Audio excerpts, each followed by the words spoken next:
Oke, di slide ini kita akan menjelaskan tentang why teach listening. The reason one. Disimpulkan, listening dapat membantu siswa mendengar dan memahami bahasa Inggris secara lisan, bahwa bahasa Inggris tidak hanya pada satu variasi, tetapi ada beberapa yang berbeda, misalnya aksen yang berbeda-beda. Contoh, bahasa Inggris Amerika dan bahasa Inggris British, tentu saja aksennya berbeda. Oleh sebab itu, jika tidak mempelajari listening dengan benar, tentu akan menimbulkan wrong understanding, karena pengucapan kata bahasa Inggris bisa saja tertukar dengan kata bahasa Inggris lainnya, sehingga bisa menimbulkan pemahaman yang salah. Next, kita akan membahas tentang listen to. Secara tidak langsung, dengan listening make a student memperoleh language, misalnya memperoleh vocabulary yang banyak dan pronunciation yang menurut mereka kurang menjadi lebih baik. Dengan listening, beberapa aksen yang terdapat dalam soal listening.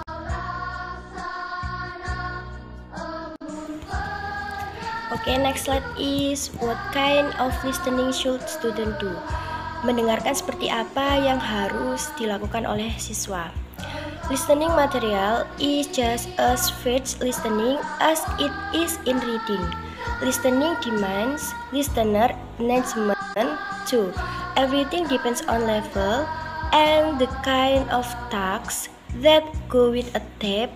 There may well be some authentic material which is usable by beginners. Jadi kegiatan menyimak atau mendengarkan sama halnya dengan menyimak di dalam sebuah bacaan. Mendengarkan juga menuntut keterlibatan pendengaran. Semuanya juga tergantung pada level dan jenis tugas yang terkait dengan rekaman.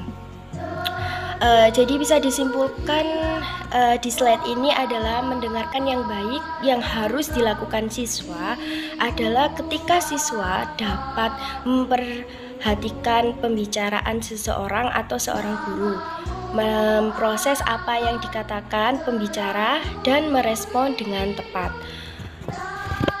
Dan kemudian mendengar apa yang dikatakan seseorang itu tidak cukup, tetapi seseorang harus menyerap arti kata, merenung, dan menerapkan.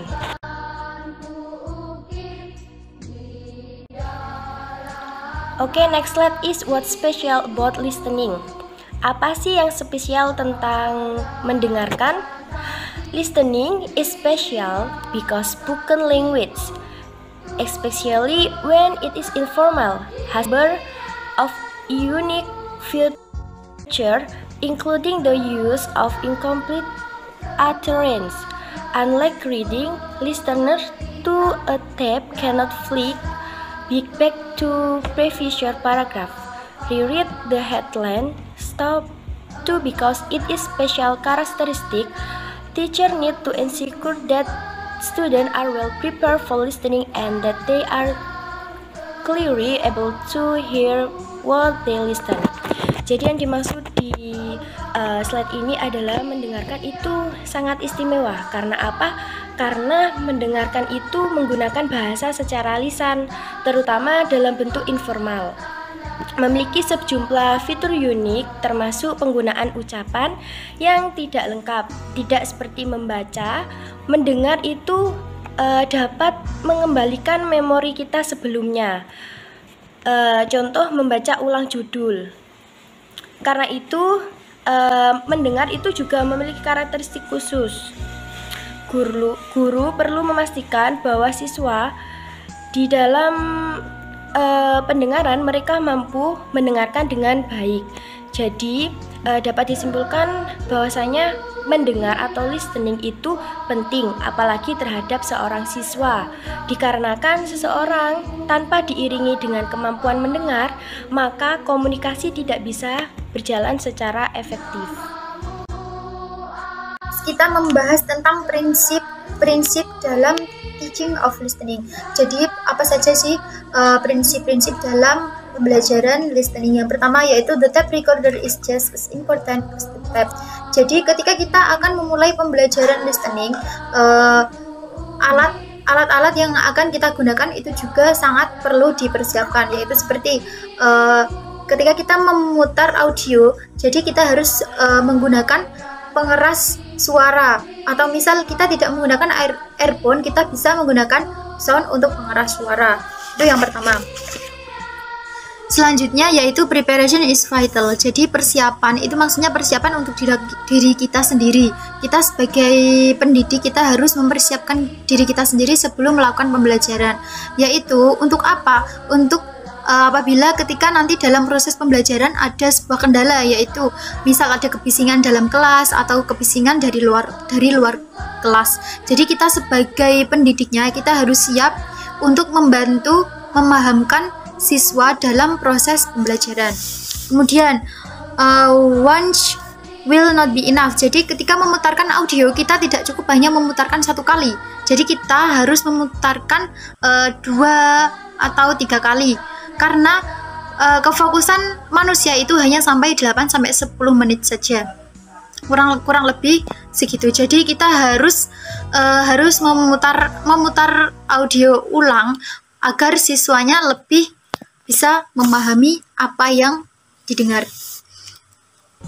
Number 4, dorongan untuk merespon. Maksudnya itu apabila kita setelah memutarkan audio, kita harus menanyakan bukan hanya tentang bahasa dan arti dari apa yang dibicarakan, tapi kita harus menanyakan apa maksud dari audio yang telah didengarkan. Dan different listening stage dan different listening tasks. Itu maksudnya ketika kita melakukan pembelajaran bab A. Nah, audio yang kita putarkan harus sesuai dengan bab A. Kemudian kita berpindah lagi di hari selanjutnya, kita belajar tentang bab B. Jadi kita harus memutarkan audio juga tentang bab B. Tidak boleh bab A kita memutarkan audio bab A dan B. Jadi kita harus menyendirikan bab-bab tersebut. The last is, dan apa saja urutan pembelajaran listening itu? Yang pertama, ini untuk urutan pemula. Ketika kita akan melakukan pembelajaran listening, langkah pertama untuk pemula kita harus memperkenalkan kosakata yang akan dipelajari, dan kita mengajak mereka untuk mengucapkan kosakata tersebut seperti coffee and breakfast and tea. Kemudian setelah mengucapkan, kita memperkenalkan gambar yang berhubungan dengan kosakata tersebut. Setelah itu baru mendengarkan percakapan dari audio yang akan kita pelajari. Example 2 for elementary. In this example, that listening is integrated work, which focus on set of the language which has been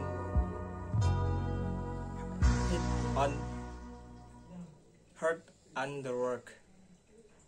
Maksudnya ialah pada contoh yang kedua ini,